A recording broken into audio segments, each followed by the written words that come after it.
¿Qué tal? ¿Cómo les va? Me da muchísimo gusto saludarles. Bienvenidas, bienvenidos a esta emisión de jueves. Hoy tenemos un tema por demás interesante. Vamos a poner sobre la mesa de debate la desigualdad y los sesgos en el periodismo y los medios de comunicación cuando se trata de deporte. En todas las disciplinas la exclusión de género es una constante, se cuentan historias centradas en hombres con determinadas características, lo que deja en un segundo plano a mujeres y a las identidades diversas. El problema es que esta desigualdad a veces escala a otros niveles, misoginia y de ahí la violencia verbal digital contra cronistas, deportivas, comentaristas. Uno de los casos, no el único, pero quizá sin duda emblemático, fue el de la periodista deportiva Marion Reimers, quien fue atacada, amenazada brutalmente en las redes digitales. Lo interesante es que este fue un punto de partida para dar la vuelta y crear, junto con otras mujeres, Somos Versus, una organización civil que desarrolló el primer observatorio de medios deportivos en México.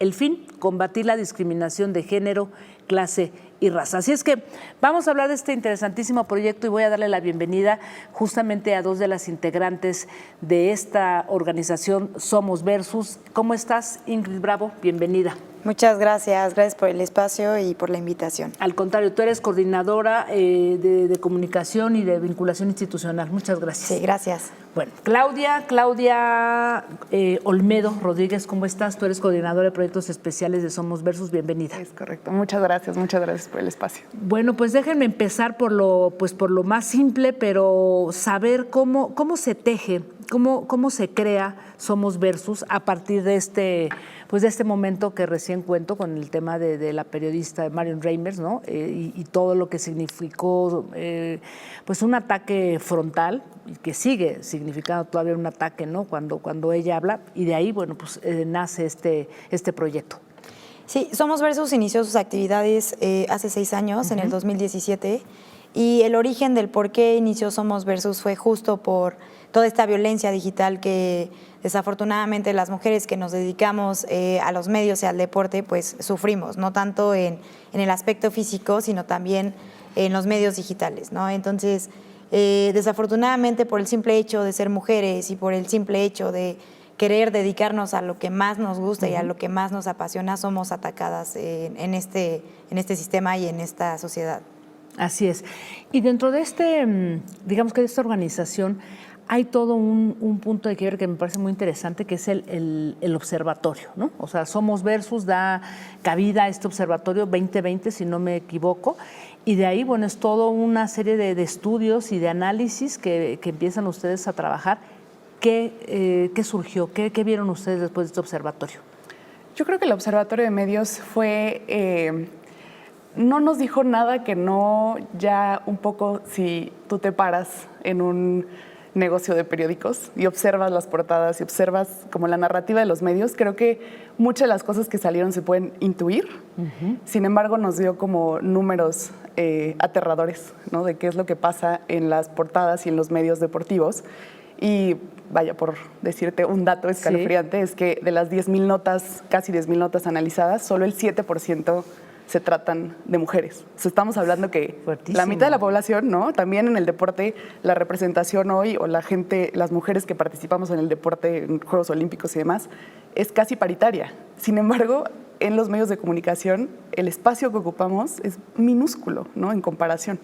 Así es, y es terrible porque justamente dentro de los resultados que yo leí ahí en este observatorio es que hay un tratamiento, no es que haya lo que tú dices, una marginación del papel de las mujeres, sino que además parece que está excluida su voz, sus comentarios, y además hay todo un estereotipo, ¿no? O sea, con el que se abordan los temas, digamos, desde el periodismo deportivo. O sea, hay como una caracterización que marca a determinados hombres y las mujeres están totalmente excluidas, Ingrid. Sí, además, otro de los datos que, digo, no nos sorprendieron, pero ya cuando los pones a números, es que cuando las mujeres queremos ser protagonistas dentro de este pequeño porcentaje, aún así los hombres siguen estando dentro de esta noticia de las mujeres, ¿no? Sí. Nos percatamos mucho que todas las personas que redactaban columnas, cuando era de deporte femenil, la mayoría eran hombres. Y cuando era un deporte varonil, casi no hay mujeres que puedan ser redactoras dentro de sus distintos medios. Y además, casi no hay firmas de mujeres cuando escriben las columnas. La mayoría se las llevan, desafortunadamente, pues los hombres. Ahora, pareciera, Claudia, y bueno, tú también como reportera, pareciera que hemos visto, sobre todo en los medios audiovisuales, ¿no?, una mayor presencia de las mujeres. O sea, vemos comentaristas, ¿no?, digamos que sexo femenino en varios programas, y da la impresión que hay un cierto equilibrio, pero no es así, ¿no? ¿Qué está pasando ahí? O sea, porque ustedes hicieron un análisis de medios impresos, en buena parte, ¿también tocan a los audiovisuales? Fueron medios impresos y medios digitales. Ya. Pero sí, efectivamente. O sea, creo que todavía esta brecha que vemos en todas las profesiones, en el periodismo deportivo, creo que está bastante exacerbada.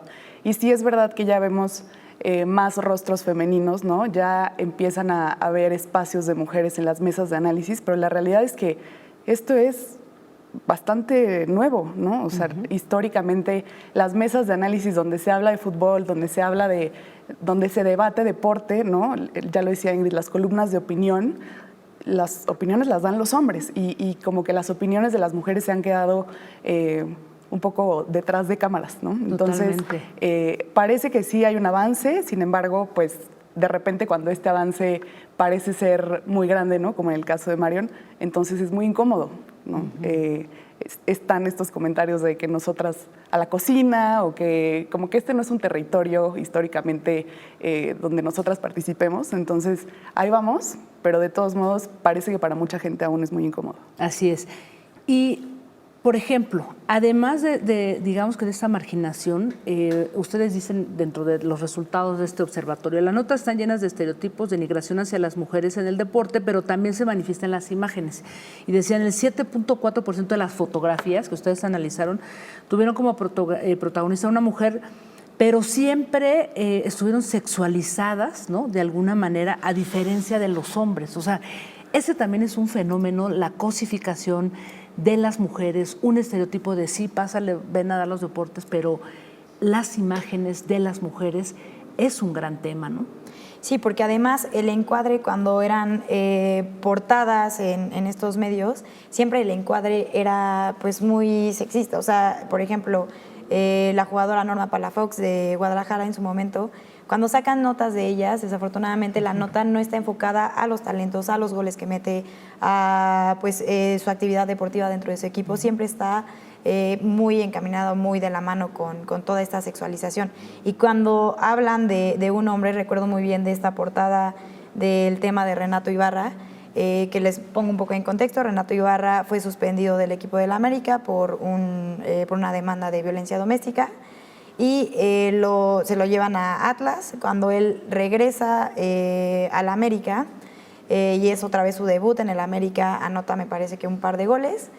La mayoría de las portadas de los medios colocaban como título golpe de autoridad. Golpe de autoridad ante un jugador que además de que violentó a su familia, ¿cómo es posible que esté en estas portadas? Y además que pues, la sociedad lo consuma con una normalidad y con pues toda esta cotidianidad, ¿no? O sea, es increíble cómo nosotras consumimos esto y pues es preocupante y alarmante a la vez. Sí, no, es terrible, ¿no? O sea, este caso que estás contando. ¿Qué otras cosas encontraron, por ejemplo, ahí que tú dijeras, esto me parece sorprendente o realmente, pues fuera de todo contexto, a nivel del manejo, ¿no?, de las imágenes, la falta de espacios en las mujeres dentro del observatorio, o sea, de esta investigación que hicieron en el observatorio? Sí, yo creo que es tan pequeño el universo, ¿no?, que aparte de la cantidad también se analizó la calidad, ¿no? Y yo creo que lo más preocupante es que de ese universo tan pequeño, una parte sea, como ya lo comentaban, un tema sexualizado, ¿no?, imágenes sugerentes y demás, y también la poca presencia de personas de la comunidad LGBT. Ah, sí, ¿no? que ahorita vamos a ese tema. Casi nula, ¿no? Y no se diga de deporte adaptado. O sea, el observatorio coincidió con que pasaron los Juegos Olímpicos de Tokio y los Paralímpicos, y entonces hubo algunas notas al respecto, pero fue como un caso particular, ¿no? Si no hubiera habido Juegos Olímpicos, ni siquiera yo creo que no hubiéramos encontrado ninguna nota de deporte adaptado. Entonces creo que lo más preocupante que vimos es que hay un problema con la representación. O sea, las historias que se cuentan y los protagonistas de las historias siempre son las mismas personas, los hombres. De acuerdo. Decía Claudia, este tema, ¿no? de las identidades, porque lo que ustedes están haciendo en Somos Versus es, sí, hablando de la marginación y los problemas que hay para los espacios en el periodismo, los medios de comunicación, para las mujeres, ¿no? Pero también para la diversidad sexogenérica de la comunidad LGBTQ+, ¿no? Entonces, si ya de por sí es un territorio masculino, machista, o sea, haber metido ese ingrediente, estudiarlo y analizarlo, porque además tienen un manual que ahorita vamos a hablar de eso después de la pausa, pero ¿qué arrojó? ¿Qué de la investigación que ustedes hicieron dentro de este observatorio arrojó a nivel de la comunidad LGBTQ+? Lo que encontramos fue que de 9.964 notas analizadas, solamente 10 notas fueron de la comunidad. Esto quiere decir que abarcan el 0.003% de todo este análisis, y además cuando se refirieron a personas o a deportistas de la comunidad, ni siquiera se enfocaban en sus logros o en lo que habían obtenido a cualquier disciplina. Más bien venía de la mano con toda esta parte discriminatoria, que si había deportistas trans cuando fueron los Juegos Olímpicos, por ejemplo, el caso de la nadadora. Entonces, desafortunadamente, cuando los mencionan con una mala práctica, no los mencionan enfocándose en realidad en el deportista como tal, sino en lo que hay detrás de, y pues eso es algo que también nos preocupa, ¿no? De cómo podemos mejorar estas coberturas para todas y todos los deportistas. Ya. Antes de irme a la pausa, nada más dígame, ¿cuáles fueron los medios que analizaron ustedes? Porque son como 8, 9. 8. ¿Cuáles fueron esos medios? Fue el Esto, el Aristegui, Gráfico, ¿no? Aristegui, TUDN. ¿MBS por ahí? No. Ovaciones. Me faltan 3. Gancha. ¿Tienen por ahí MBS, si no mal recuerdo? No. No, faltan. Pero digamos que son los periódicos como de alguna manera los más tradicionales a nivel nacional, es correcto. A nivel deportivo. Sí. ¿Cierto? Bueno, vamos a ir a una pausa y regresamos porque quiero conversar sobre esta guía básica que ustedes hicieron para la para el tratamiento que se debería de dar a la comunidad LGBTQ+, ¿no? Dentro de algunos periódicos, y bueno, quiero saber si ya conversaron, se acercaron con algunos medios y cuál ha sido la respuesta, si les parece. Volvemos, estamos hablando de periodismo deportivo. ¿Cuánta discriminación, cuánto sesgo hay a nivel de identidad de género, diversidad también? Regresamos.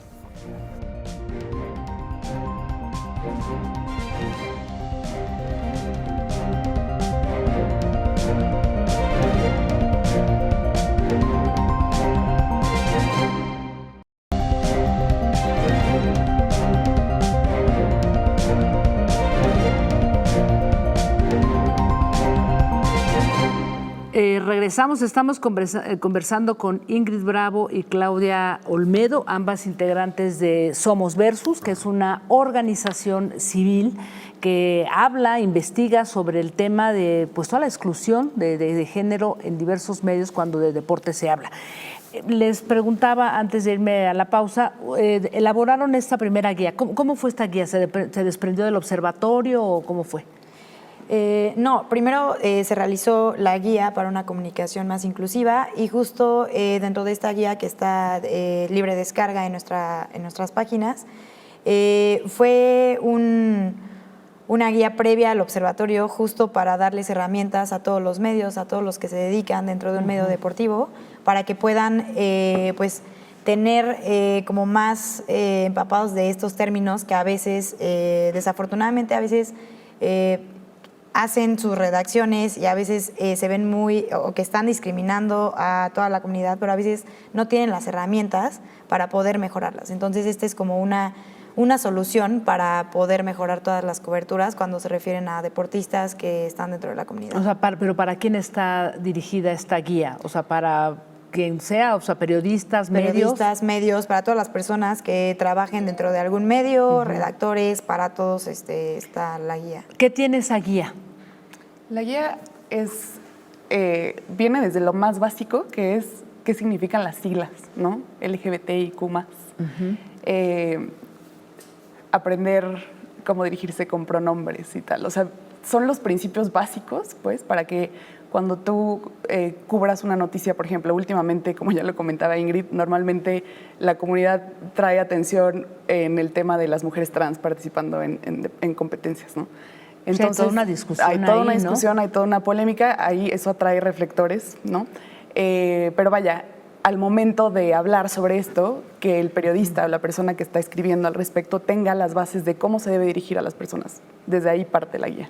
Y o sea, tiene ya palabras como identidad de género, transexualidad, vienen varios términos, ¿no? Vienen varios términos que están planteando qué, o sea, cómo escribir una nota, cómo dirigirse al público, cómo se está planteando lo de la guía. Pues primero es que se empapen con todos los términos, que conozcan qué significa cada sigla, como lo menciona Clau, y justo desde ese conocimiento saber cuál es la mejor manera de redactar, porque muchas veces, incluso hasta hemos charlado con distintos medios que a veces cuando ni siquiera se atreven a decir esta deportista es lesbiana o es gay, como que hasta ellos mismos tienen, pues incluso hasta, no sé si es una barrera o un miedo de que no tienen estas herramientas y pues a veces su trabajo parecía que lo hacen mal, pero yo creo que es porque no tienen justo estos términos muy bien manejados con los que puedan poder abordar una pues columna de gran calidad, ¿no? Ya. Por ejemplo, a ti como reportera deportiva, ¿cuál es de los casos que te parece paradigmático? Sobre todo para que el público entienda, ¿no? O sea, de qué estamos hablando a nivel de las identidades o a nivel de mujeres. O sea, estamos hablando del caso de Marión, ¿no? De cómo se dio toda esta problemática a ella al asumirse como parte también de la comunidad LGBT, pero para ti, ¿cuál sería un caso emblemático que realmente pone los reflectores en los cuales los medios deberían de abordarlo de otra manera? ¿Cuál ha sido, cuál creen que haya sido uno de estos casos también importantes a Yo destacarse? creo que, bueno, en el contexto del deporte internacional, el año pasado hubo un caso en Estados Unidos de deporte universitario en donde una nadadora trans compitió en un nacional universitario y ganó. La polémica alrededor fue brutal, o sea, fue trending topic días, ¿no? Entrevistaron a medio mundo, todo el mundo opinó. El asunto es el tratamiento y los términos de muchos periodistas, ¿no? Se dirigían a ella como el deportista transexual o, vaya, no con la terminología correcta, siendo respetuosos. Entiendo que mucha gente tiene sus posturas Claro. al respecto, pero cuando pues, eres un periodista y estás contando, tienes que tener la precisión de cómo son los términos. Y la realidad es que es una mujer trans. Ya lo que venga después y el análisis, pues es otra cosa, pero creo que es importante que la comunicación, justo para que no siga perpetuando estereotipos, discriminación, sean precisos con la forma en la que hay que dirigirse a las personas. En el caso de Marión Reimers, o sea, es un caso muy fuerte porque, digo, si bien hay una cierta misoginia, cierto machismo cuando encontramos a una periodista deportiva o cronista deportiva mujer, el caso de Reimers es paradigmático, ¿no? Ustedes, de alguna manera, bueno, ella es la presidenta de Somos Versus. ¿Qué crees que es importante a destacar? Digo, fue muy mediático su caso, pero yo creo que sí algo nos dice a nivel digital y de todo lo que estaba ocurriendo cuando una cronista como ella, por el hecho de ser mujer, pero también por el hecho de ser la comunidad, se vuelve, pues ahora sí que blanco de ataques, ¿no? Sí, además, ella lleva años de actualizarse en estos temas, es una de las mejores deportistas periodistas en el deporte que tiene este país, y creo que cada vez que justo ella alza la voz, desafortunadamente el machismo que nos consume en este país pues es una referente para atacarla, ¿no? Y más allá yo creo que ni siquiera los que la atacan se ponen a sentarse y verla para en verdad desde su criterio evaluarla, ¿no? Cuando en realidad no es que la tengan que estar evaluando, simplemente yo creo que ella pues tiene todas las herramientas justo para competir con otro periodista hombre. Pero ¿qué pasa? Que la mayoría de los comentaristas en este país son hombres. Entonces, yo no he visto ataques cuando habla un comentarista que es hombre, pero cuando ella alza la voz, ahí es el verdadero tema, ¿no? Como sociedad, además, normalizamos toda esta violencia, tanto digital, y son comentarios muy preocupantes, que cada vez pues creo que ha ido aumentando como toda esta violencia. Viene ahora el tema de el Mundial Femenil. ¿Qué están ustedes haciendo? ¿Qué están preparando? ¿Qué van a hacer ahí como Somos Versus? Nosotros, justo a partir de los resultados del observatorio, nos hemos puesto un poco como meta, ya tenemos esta información, ¿qué vamos a hacer al respecto, ¿no? Entonces, estamos trabajando en algunos programas de capacitación que precisamente otorguen a estudiantes periodistas o periodistas ya practicando herramientas para Tuvieron que un taller, de hecho, ¿no? Si no mal recuerdo, o algo hicieron ahí en Somos Versus. Sí. Justo el taller que estamos planteando alrededor del Mundial tiene como base la guía de comunicación inclusiva. Entonces, pues la idea es tener alguna especie de cobertura con historias del Mundial desde este ángulo un poco más completo, no necesariamente resultados, ¿no? Pero como dice nuestro eslogan de cambiemos la narrativa, insertarnos ahí para intentar también cambiar la narrativa y que el Mundial Femenil no esté lleno como de estas estereotipos y narrativas hegemónicas que de repente nos dejan muy mal paradas a las mujeres. ¿Para quién lo van a abrir el taller? O sea, ¿está abierto para cualquier reportero o cómo está planeándose? ¿Para los medios o cómo va a ser? Sí, ahorita el proyecto todavía está cocinándose, ya. Pero lo tenemos pensado para periodistas recién egresados. De acuerdo. Y además, dentro de los varios proyectos que tienen ahí, está esto del podcast, el de Pioneras. ¿Qué están haciendo ahí? Porque eso también es interesante, ¿no? Hay una reivindicación del fútbol femenil, ¿no? Sí, este podcast se lanzó en 2021 y es una recopilación de entrevistas de la primera generación de las jugadoras que fueron parte justo desde que inició la Liga Femenil aquí en México, que fue en el 2017. Y es justo... la verdad es que son 10 capítulos de una sentada, te lo puedes escuchar. Y pues cada jugadora o cada entrevista pues te acerca a una historia de lucha, una historia de vida, de cómo ellas, pues digo, desafortunadamente aquí el deporte en el país, y más en las mujeres, y más en el fútbol, la mayoría han tenido que tener 2 trabajos, han tenido que dedicarse a otras cosas, porque desafortunadamente aquí el deporte, no te puedes dedicar solamente al deporte, tienes que hacer otras cosas justo para poder pues salir adelante. Entonces está muy interesante porque es la primera generación que salió y justo es, comparado con por ejemplo, las pioneras del 71, que estas pioneras son jugadoras o ha sido la selección mexicana en llegar a un mundial, que fue en 1971, que fue un mundial que no estaba avalado por la FIFA. Y además hicimos un evento, una mesa de diálogo con esta primera generación y con estas pioneras. Y fue muy curioso cómo después de 50 años las cosas en el deporte y sobre todo en el fútbol no han cambiado para bien en muchas cosas.